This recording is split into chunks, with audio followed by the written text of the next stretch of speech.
What's going on, folks? Once again, I'm Ned from Ned's Tech Bits, otherwise known as your friendly neighborhood basement dweller. Don't worry, ma'am, I am from the internet, and coming from the internet, I want to check out this issue, October 1966. 60s were a very iconic year for the Americans. The 60s was a very good time for most people in the West, of course. We had Americanism, consumerism was just coming around. Wasn't Woodstock in 66? Everyone was all about the throwing their bodies around, and no one was worried about their responsibilities there within yet. If this happens, it's your fault. You might need depends. Really, though, is it really a garage if it doesn't have an oil stain? Oh, yes, back in the 60s when. Were women allowed to have bank accounts back then? Legit question. You had some men that were like, women don't deserve the right to vote. Wait a sec. I wonder if I can understand. Okay, I know what Ben Gay is. Jesus, you're turning a light on in here.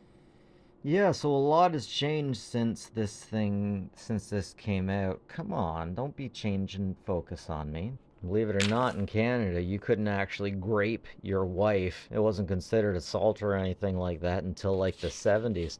That's freaking nuts. So in and of itself, this kind of comes from its own universe where relationships and everything were different. Man, relationships after COVID is really freaking nuts. Oh, accident investigator. Why? Oh man, I don't like that smile that he's got. Why are you that happy to have her? Where are her hands, sir? Sir.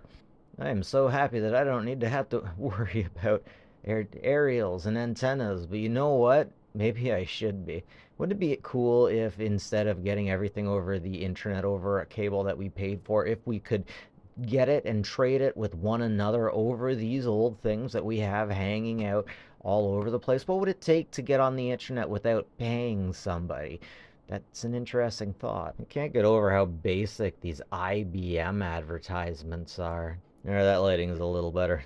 For the brosif who has everything, you should get him a Dremel thing. Yeah. Remember when men could afford housing and a car? Pepperidge Farm remembers. Now, this is one of those things that looks really interesting, but would be a real pain in the ass to use sometimes. Learn to earn with your own killdozer. So, if you haven't heard about the killdozer is this awesome thing. Anyways, back in the old time, back in the 90s, you got a guy that was really upset and he wanted to get some land or something like that, and everyone's like, no, and we hate you, and we're all being small townish, and we're all going to be mean to you.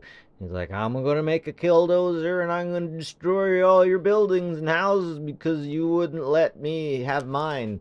So he builds a big killdozer, and he takes down everything uptown. If you were into watching real TV in the 2000s, you're going to know exactly what I'm talking about. I don't care what anyone says, this is one of my favorite parts of these old magazines. Chipmunks. Catch invading chipmunks. I love chipmunks, but I know some people who just can't freaking stand them. Huh.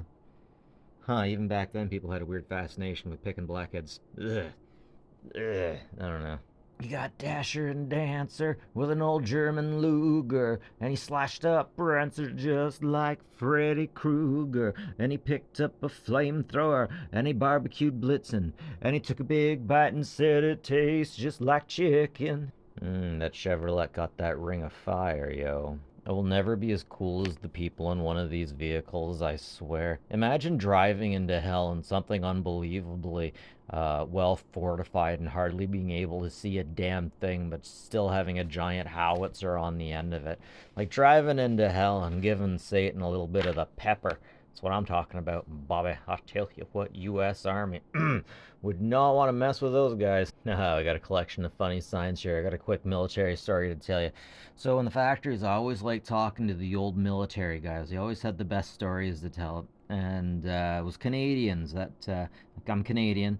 And there was one guy, Brian, he told these awesome stories about war games with the Americans. And one of the first things he told me is he's like, he says he's deployed somewhere for war games that are about to start. And his CEO comes over to him and he's like, come here, come here. And Brian comes over and they're looking off a cliff, off over, and off the side of the cliff. You can see forever. You can see a beach and see forever. And all of a sudden, you see a few vehicles coming in the water. and then a few more, and you realize it's like a ground assault landing invasion kind of thing.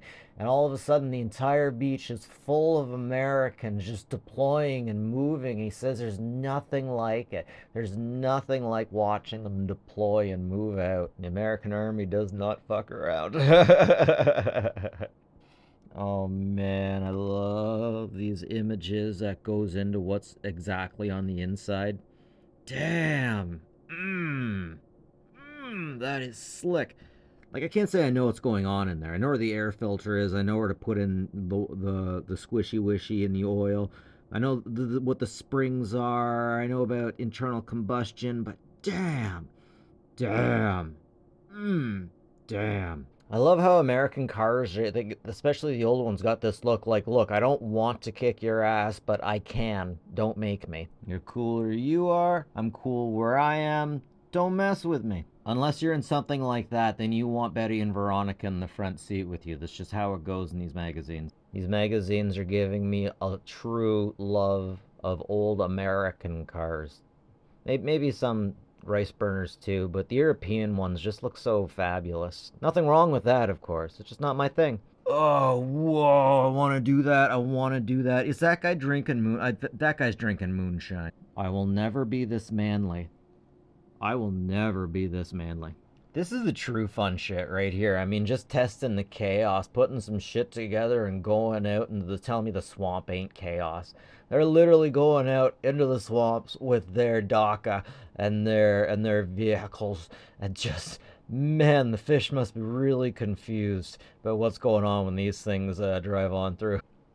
Man, so many things I want to do in life. One thing is just to go underwater with one of these self-prepared propelled whatever and just fart around, see some fish, and try not to get KO'd Steve Irwin style. 7-Up's the man's mixer. I don't know if you have to say it.